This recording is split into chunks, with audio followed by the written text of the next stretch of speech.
मैं या आप या कोई भी थर्ड पर्सन किसी पर्सन से, प्राइवेट फाइनेंस कंपनी से या फिर बैंक से अगर हम कोई लोन लेते हैं, कुछ भी उधार लेते हैं, तो उसके बदले में हम उनको एक ब्लैंक सिक्योरिटी बेस्ड चेक देते हैं। आज की इस वीडियो में हम यही देखेंगे जिसने चेक दिया उसके राइट कितने यूज़ और मिसयूज़ हुए और होते हैं, और जिसने चेक लिया उसके पास क्या राइट है और वो कितना यूज़ और मिसयूज़ होता है। ऐसे ही केस जो था, जो कि लोअर कोर्ट से होते हुए बॉम्बे हाई कोर्ट में आया, जिसमें कि पटिशनर ने ये प्ली ली कि उसने प्राइवेट फाइनेंस कंपनी से लोन लिया था और कंपनी को उसने सिक्योरिटी बेस्ड एक ब्लैंक चेक दिया था, और जिसमें ना कि उसने डेट मेंशन करी थी और ना ही उसने वहाँ पे अमाउंट मेंशन करा। और कुछ टाइम के बाद जो कंपनी थी उसने खुद ही डेट भी मेंशन कर दी और अमाउंट भी मेंशन कर दिया, और चेक जो था वो बैंक में लगा दिया। पैसे तो थे नहीं, तो चेक बाउंस होना ही था, तभी तो लोन लिया था। तो बॉम्बे हाई कोर्ट ने सेक्शन 87 निगोशिएबल इंस्ट्रूमेंट एक्ट के अंडर उस केस को डील किया था, जो कि एडवोकेट ने, पिटिशनर के एडवोकेट ने ये प्ली ली कि कंपनी ने खुद ही अपने आप without permission of the petitioner, उसने खुद ही डेट भी मेंशन करी, अमाउंट भी मेंशन करा, जो कि चेक बाउंस भी हो गया, और कंपनी ने भी दूसरी साइड ये कन्फेस कर लिया था जो भी उसने मेंशन करा वो विदाउट परमिशन और अपने आप करा है। तो बॉम्बे हाई कोर्ट ने ये कहा था, उस केस में ये डिसीजन लिया था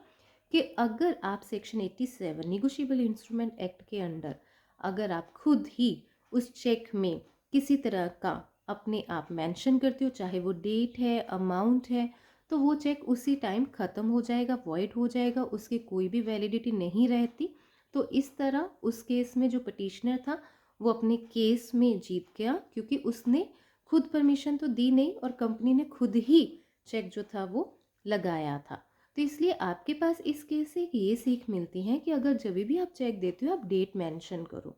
क्योंकि चेक की वैलिडिटी तो वैसे भी 3 महीने की होती है, और 3 महीने के बाद दोबारा से आपको वैलिडिटी के बिहाफ के ऊपर चेक तो देना होता है, वैलिड चेक। और अगर जिसने चेक लिया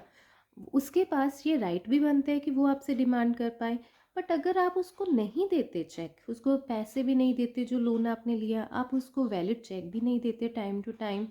तो सामने वाली पार्टी के पास ये राइट है कि वो आपके ऊपर सिविल केस कर सकता है।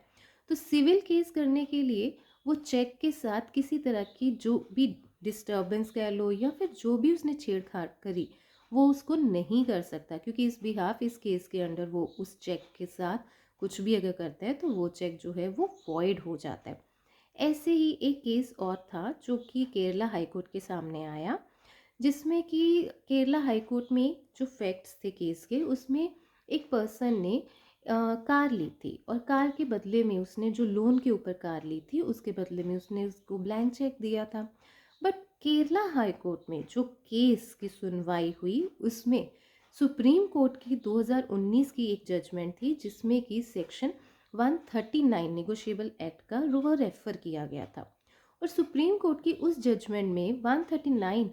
सेक्शन निगोशिएबल एक्ट के अंडर ये कहा गया था कि कोर्ट जो है खुद ही प्रिज्यूम कर सकती है कि अगर आप किसी को ब्लैंक चेक दे रहे हो तो ऑब्वियस है कि आप दोनों पार्टीज में कोई भी किसी तरह की लोन की लेन देन हुई होगी, तभी आपने उसको ब्लैंक चेक दिया और तभी सामने वाली पार्टी ने ब्लैंक चेक लिया। तो अगर उस ब्लैंक चेक को अज्यूम करके कि कुछ लोन का लेन देन हुआ,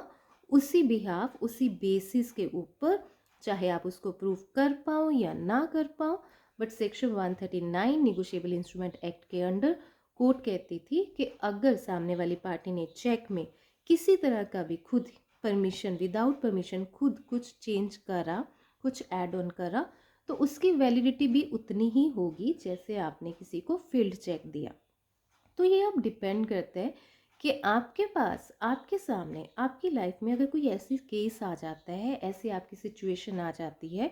तो आपके साथ कौन सी जजमेंट जो है वो रेफ़र की जा सकती है आपके केस के अकॉर्डिंग,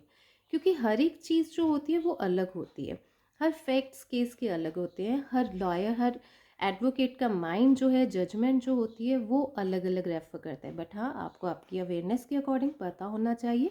केरला हाई कोर्ट ने क्या डिसीजन दिया, जो कि उसने सुप्रीम कोर्ट की जजमेंट को रेफर करा, और बॉम्बे हाई कोर्ट ने क्या डिसीजन दिया जो कि उसने सेक्शन 37 निगोशिएबल इंस्ट्रूमेंट एक्ट को रेफर करा।